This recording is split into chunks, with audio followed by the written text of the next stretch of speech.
Hey everybody, this is Modern Refugee. I'm out here in the woods today and I want to do a video for you guys on something that always bothers me. There's a lot of talk on YouTube right now about armchair preppers, and what that is that's folks that talk about prepping on YouTube and the internet but then have a limited knowledge of the actual things that they're talking about. And one thing that always sticks out when I'm watching videos is about water purification. There's a lot of stuff that's parroted, and one of the things that's parroted a lot is about these Sawyer Minis. And this Sawyer Mini right here is one that's out of my kit, and I like Sawyer Minis. I'm not here to knock Sawyer Minis in this video in any way, shape, or form. But there's some things that people just don't talk about. They'll say, hey, get a Sawyer Mini, throw it in your pack, and you'll be good. You can, filter 100,000 gallons of water. Well, that's true. There's some things that they don't discuss. And I'm going to actually talk about kind of water selection, I guess, in this video, and talk about some of the things that they don't discuss as far as water purification. Now, I'm out here in the woods at one of my favorite little watering holes, and I'm going to tilt the phone down here. The phone's hanging in a tree, so you'll have to forgive me if it's a little bouncy. But that little watering hole right there, that's my favorite springtime watering hole to get water. And why is that? This is a good place to get water.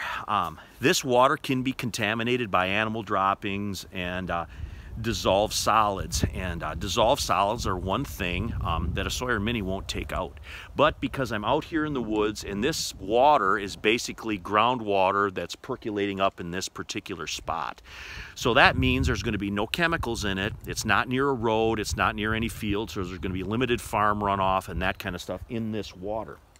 If I take this water, I run it through my Sawyer Mini, and then I boil it after the fact, any other contamination that they're in there that could make me sick, that's going to be taken out. The filter is going to take it out, and then the boiling is just an extra layer of security on this water. And I've drank water out of this hole many times, and I've never had one ill effect one way or another. But there's one thing when you're collecting water, and that's dissolved solids. These little $20 filters do not take out dissolved solids. So whenever I hear somebody talking about a Sawyer Mini, and they're talking about using that for water purification, I wait to see if they talk about dissolved solids. Because the water that you run through that Sawyer Mini, it doesn't take out the dissolved solids. That water's going to taste like shit. So you have to have something to put in that water to make it palatable. And I always carry drink mixes in my packs to combat that. Because I'll tell you what, you're in a survival situation and you finally get some water and you put it through your Sawyer Mini and you go ahead and you drink that and it tastes like ass. You're going to be in for a rude awakening real quick if you don't have something to put into that, because those dissolved solids can taste nasty.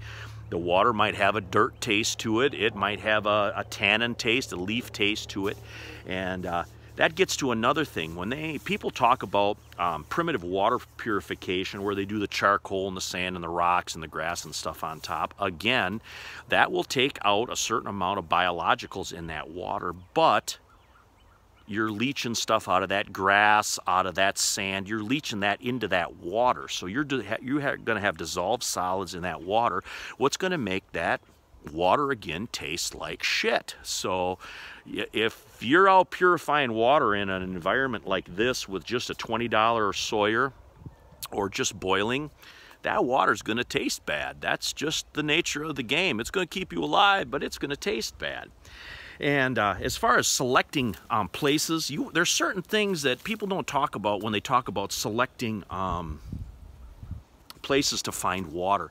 Like, it's early spring here now in Michigan. The snow's pretty much thawed, and pretty much the land's kind of opened up. I would take water out of a farm tile this time of year, because the water has run through the fields, and the snow is all melted, and that ground has been kind of flushed out. Now, I definitely would not take water out of a farm tile in the height of summer, a couple of days after a rain, because that field is going to have been sprayed, and they put seeds in it, and they put fertilizer in it, and there's going to be all kind. Water might come out of that farm tile perfectly clear, but I'm here to tell you there's going to be a lot of chemicals in that water, and that water is going to taste like a chemical soup. You don't want to drink that. You're much better coming to a place like this to get water than you would out of a farm tile. Rainwater just laying on the ground would be preferable to me than something out of a farm tile in the height of summer. Another thing is rivers. There's these things called illegal septic systems that run into rivers and streams and drains all over the place. I know you're not supposed to have them, but I've run across just dozens of illegal septic tiles and tubes coming out and going into a river. So if you're going to be getting water out of a river for yourself to purify and use, you want to go as far away from upstream from any type of house or anything as you can possibly go. And the same thing with roads.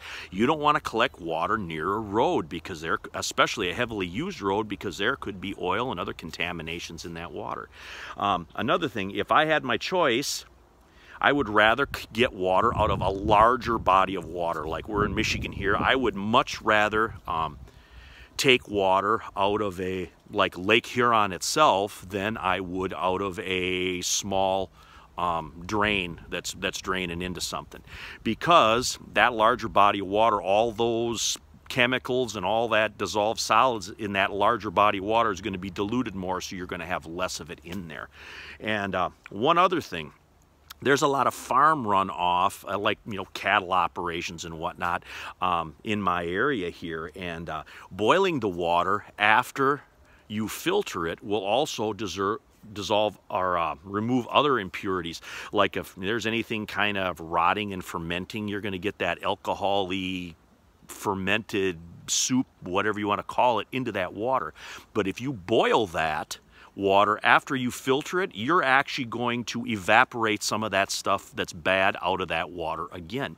So that's why I think it's best to go ahead and run your water through your filter and then go ahead and boil it.